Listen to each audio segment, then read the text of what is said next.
Does anyone really believe Blake Lively was sitting there naked going, somebody please get me a cover, multiple requests, get me a cover, and everyone just blew her off like, screw her. And Mark, the problem is her allegations in her complaint do not seem to match up with not just what Justin's saying, but with what independent people who have no axe to grind with Blake Lively are saying. Megyn Kelly has come forward with serious claims that challenge Blake Lively's allegations of birth scene nudity on the set of It Ends With Us. According to Kelly, Blake may have exaggerated or even fabricated key parts of her story. This all centers around a childbirth scene in the film, where Blake says she was pressured into partial nudity and left exposed in front of non-essential crew. But now, multiple people involved in the production are speaking out, and they're telling a very different story. Megyn Kelly isn't holding back. In today's video, we're breaking down the claims, the responses, and what this could mean for Blake's case and career. Let's start with how we got here. A film project, a respected cast, and what's now spiraled into a highly publicized legal dispute. Blake Lively and Justin Baldoni worked together on It Ends With Us, a film adaptation of the best-selling novel by Colleen Hoover. On paper, the project seemed like a win for both, Lively bringing star power and Baldoni, who was also directing, guiding the adaptation of a sensitive, emotionally complex story centered on domestic abuse. But things quickly unraveled behind the scenes. According to multiple reports and a now widely circulated lawsuit, Blake Lively alleges that Justin Baldoni created an unsafe and unprofessional environment during the filming of a key childbirth scene. She claims she was unexpectedly pressured into appearing partially nude, with no prior agreement in her contract or the script indicating she would need to do so. Lively states that on the day of the shoot, Baldoni and his business partner abruptly insisted she perform the scene nude from the chest down. She says she was not given proper coverage between takes and that the set was not closed off, meaning non-essential crew members were present as she acted out the birth, legs in stirrups, with only a small piece of fabric covering her. She also alleges that Baldoni cast his own friend to play the doctor delivering the baby, a role that, in her words, involved the actor's face and hands being in close proximity to her lower body, making the experience feel invasive and humiliating. In short, Lively's legal team is positioning the case as one of exploitation and workplace misconduct. But Justin Baldoni is not staying silent. He strongly denies the allegations and claims the issue is about control, not harassment. He says Blake wanted full creative control over the movie, and when she didn't get it entirely on her terms, she retaliated by trying to ruin his career. This has now become more than just a dispute between coworkers. It's a full-blown legal battle with media coverage, competing narratives, and reputations on the line. Blake Lively's lawsuit doesn't just make headlines, it raises real questions about power, consent, and truth on a film set. But as we're about to see, new voices are coming forward that complicate her version of events. This situation goes far beyond behind-the-scenes drama. What's happening here strikes at the core of two crucial issues in Hollywood: accountability and credibility. Blake Lively is not just any actress. She's a major public figure with a carefully curated reputation, known for her control over her public image, her selective role choices, and her avoidance of controversy throughout her career. So when someone like Lively steps forward with serious allegations, the media listens, and the industry reacts. But here's where things start to shift. Justin Baldoni's legal team is pushing back hard, saying this isn't a case of harassment or mistreatment, but a calculated attempt to seize control of a production, and when that didn't go fully to plan, to undermine the people behind it. Baldoni says he gave Lively significant creative freedom on the film, but drew a line when it came to complete control. And according to him, that's when things got personal. What makes this even more complicated is how the allegations are being framed. Blake Lively says she felt exposed, pressured, and unprotected during a vulnerable childbirth scene. That's a serious accusation, one that instantly brings attention and public sympathy. But the rebuttals from others involved on set, including the actor who played the doctor in the scene, paint a very different picture. The legal case now hinges not just on what was written in a contract or said on set, but on who the public believes. And that's where the real stakes lie. Because if even part of Lively's claims are proven to be exaggerated or untrue, it won't just affect the outcome of this lawsuit. It could damage her credibility permanently, both in the eyes of fans and within the industry. On the other hand, if her claims are accurate, it could mean serious legal and reputational consequences for Baldoni and those involved in the scene's production. This is no longer just about one moment in one film. It's a test of truth in a business where perception can mean everything, and a single scandal can follow someone for years. At the center of this legal battle are two very different public figures, Blake Lively and Justin Baldoni, and their perspectives on what really happened during the making of It Ends With Us couldn't be further apart. Blake Lively's position. Lively presents herself in the lawsuit as a professional who was blindsided and disrespected during a deeply personal scene. She describes a chaotic set, an unprofessional atmosphere, and a blatant disregard for basic protections when filming something as intimate as a birth. Her claim is not just about nudity, it's about power dynamics, discomfort, and alleged violations of trust. She even highlights how she was made more uncomfortable by Baldoni's decision to cast a close personal friend, actor Adam Monshine, in the role of the OBGYN. She suggests this was not only unprofessional, but inappropriate, given how physically close the actor would be to her during the scene. But that version of events is being firmly challenged. Baldoni, a director with a background in producing emotional, socially conscious content, isn't denying the intensity of the scene. But he strongly rejects any claim that Lively was coerced, mistreated, or left unprotected. He says the issue stems from a power struggle, one where Lively wanted to take over creative decisions that were never part of her role. In a powerful counterstatement, he accuses her of trying to ruin his life after not getting full control of the film, and he says she's fabricating key elements of her lawsuit to win public sympathy.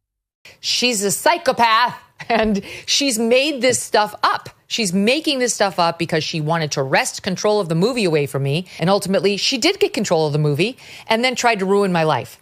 Then there's the actor caught in the middle, Adam Monshine. In the lawsuit, Lively implied that Monshine was simply Baldoni's friend, chosen to play the OBGYN in an inappropriate way, despite the physical proximity his role required.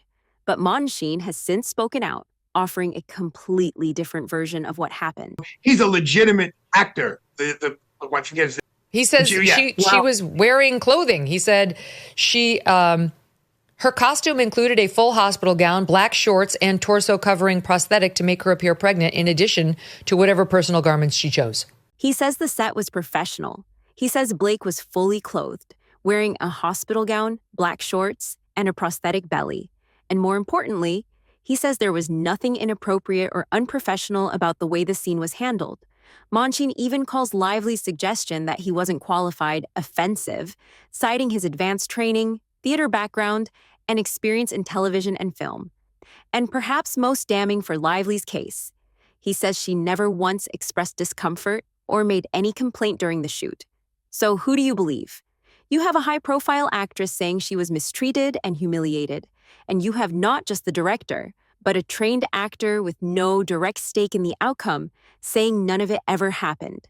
And that contrast is where this case really starts to raise red flags. As the public starts digging deeper into this dispute, something unexpected is happening. Parts of Blake Lively's story are beginning to fall apart under scrutiny. Let's start with what she described in her legal complaint. According to Lively, she was asked to strip nude from the chest down with little warning, surrounded by non-essential crew, with no set closure and minimal covering. She says it left her feeling exposed and vulnerable, especially because she wasn't given anything to cover herself between takes, despite making multiple requests. But here's where the twist comes in. Adam Monshine, the actor cast as the OBGYN, not only disputes her story, but he directly refutes nearly every detail of that scene's filming. Monshine says that Lively was not nude, nor even close to it. He says she was dressed in standard filming attire for that kind of scene, a full hospital gown, black shorts, and a prosthetic belly to simulate pregnancy. He adds that she wore whatever personal garments she chose, and at no point appeared uncomfortable or unprepared. And on top of that, Monshine says he was a local hire, not just Baldoni's friend being brought in for an awkward favor. In fact, he lists an extensive acting background, formal education in acting, national tours, experience with award-winning productions, and roles on major networks like Netflix and ABC. Listen to Adam Monshine, who is telling you he was there. And by the way, here are the raw film outtakes from the whole thing, where you can see she is wearing black shorts. She does not have just a thin piece of fabric separating her genitalia from everybody there. And let's sit and listen to her alleged multiple requests for a cover, which everyone blew her. I bet it's not going to be there. So the claim that he was just the director's buddy looking for a close-up, that's starting to look questionable too. Then there's the matter of the alleged unprofessional atmosphere. Megyn Kelly raises the same question many viewers are now asking. If Blake Lively had such overwhelming star power on that set, are we really supposed to believe that she was ignored? Not once, but multiple times, when asking for basic coverage between takes. As Kelly put it bluntly, does anyone really believe Blake Lively was sitting there naked, asking someone for a cover, and people just blew her off? What's emerging now is a clear split, not just in narrative, but in credibility. Lively's team is sticking to their version of events. But now, between the statements from Baldoni, the testimony from Monshine, and the visual evidence being discussed, like the raw outtakes that reportedly show Lively wearing full coverage, the burden of proof is shifting. If these outtakes exist, and they show that Lively was not nude, that the set was orderly, and that there were no visible objections during the scene, it could be devastating to her case. Because in legal terms, it only takes proving one false claim to discredit a much larger narrative. This twist, the emergence of conflicting, highly specific testimony, could be what turns the tide in court and in public perception. Now that both sides have laid out their stories, legal experts are weighing in, and they're seeing clear patterns in how this might unfold. Let's start with the legal framing. Blake Lively's team is making a serious claim that she was sexually harassed on a professional film set, pressured into nudity, surrounded by non-essential crew, and left vulnerable in a way that crossed clear boundaries. But as Megyn Kelly and her panel pointed out, the legal definition of harassment, particularly in a professional contractual setting like this, is very specific. It's not just about discomfort or hindsight, it's about intent, violation of agreement, and proof. And that's the key word here. Proof. According to Kelly and others, if the production has raw footage, or if multiple witnesses confirm Lively was not nude, not distressed, and not ignored, then a jury may not need to refute every claim. It only takes one verifiable falsehood to raise reasonable doubt, and that's a crucial turning point in this case. As one of Megyn Kelly's guests put it, jurors are going to look at the person making the accusation and ask, what else could she have done? In this case, that question turns into, did Lively, a powerful actress with clear authority on set, really have no way to stop what was happening? Industry insiders are also asking tough questions. Was the set chaotic and unprofessional, or was it a standard filming environment for a simulated birth scene? Were industry norms, like closed sets and proper wardrobe, actually ignored, or are we dealing with conflicting perceptions? Even casting decisions, like bringing in Adam Monshine, are being scrutinized. Lively called it invasive, but others point out that it's a small role, one that often goes to a trained local actor, which Monshine, by every account, is. There's also the strategic side of the lawsuit. As Megyn Kelly noted, this could become a case where only a handful of allegations are examined, not all 20 or so that Lively may have included.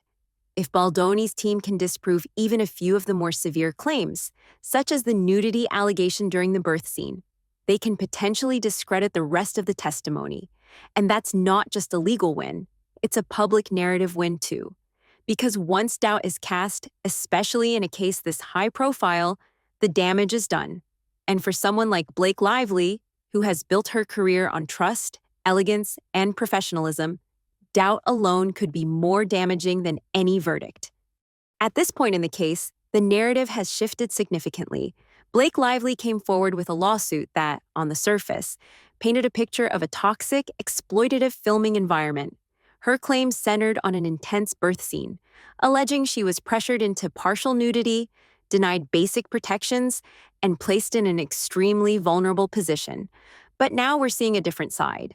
A trained actor, present during the filming of the very scene in question, says she wasn't nude, not even close, that the set was professional, that she never voiced discomfort, that her portrayal of the moment is exaggerated, even fabricated. And when you look at this from a legal perspective, that matters. Because if Blake's strongest, most emotionally charged claim, the one involving simulated nudity and humiliation, doesn't hold up under scrutiny, it undermines her credibility across the board. Her lawyers will need to show not only that her rights were violated, but that she didn't consent to the scene under the conditions it was filmed. And that becomes much harder to prove when multiple people, with no direct stake, say otherwise. Even more damaging, if outtakes or behind-the-scenes footage are shown in court and they support Baldoni and Monshine's account, it could collapse Blake's legal position entirely. And for fans and industry insiders watching closely, this creates an uncomfortable but important question. Was this a genuine account of mistreatment on set, or a misused moment for leverage? That's the challenge Blake Lively now faces. Because while the court will ultimately decide the legal outcome, public perception is being shaped right now. And the truth is, in Hollywood, perception is everything. With this case gaining momentum in both the courts and the media, the big question now is, what happens next? For Blake Lively, the stakes couldn't be higher. If her claims are found to be credible, it will serve as a serious warning to the film industry about set safety, transparency, and the protection of actors in vulnerable scenes. It could even reshape how childbirth or other sensitive scenes are approached during production. But if the case breaks the other way, if inconsistencies in her story continue to surface, and if footage or testimony contradict her version of events, the fallout could be severe. We're talking about real damage to her public image and professional credibility. Industry trust is delicate, and for someone at Blake's level, even a whiff of fabrication can follow her for years. On the other side, if Justin Baldoni and his legal team can demonstrate that the scene was conducted professionally, that Lively was adequately clothed and protected, and that she never objected during filming, it won't just clear his name. It may position him as the wrongfully accused party, someone targeted by a false narrative in an industry increasingly scrutinized for power dynamics. Then there's the broader industry conversation. This case is already making filmmakers, producers, and studios reconsider how scenes involving physical exposure or emotional intensity are handled. Even the suggestion of improper conduct can bring reputational and legal consequences. And that alone might lead to stricter on-set policies, more oversight, and tighter contracts. As for the public, opinions are split. Some are firmly behind Lively, while others are beginning to question the legitimacy of her claims. One thing is certain, more evidence will come out, more witnesses may speak, and whichever direction this goes, it's going to impact more than just two careers. It may change how Hollywood works behind the scenes. If you found this breakdown helpful and want to stay up to date as this case unfolds, make sure to hit that like button. It helps more people find this story. And if you're new here, subscribe for more in-depth coverage on the biggest celebrity stories, legal dramas, and everything the headlines don't tell you. We'll be following this Blake Lively case closely, and trust me, this is just the beginning. Got thoughts on who's telling the truth? Drop your take in the comments below. I'm reading all of them. Thanks for watching, and I'll see you in the next one.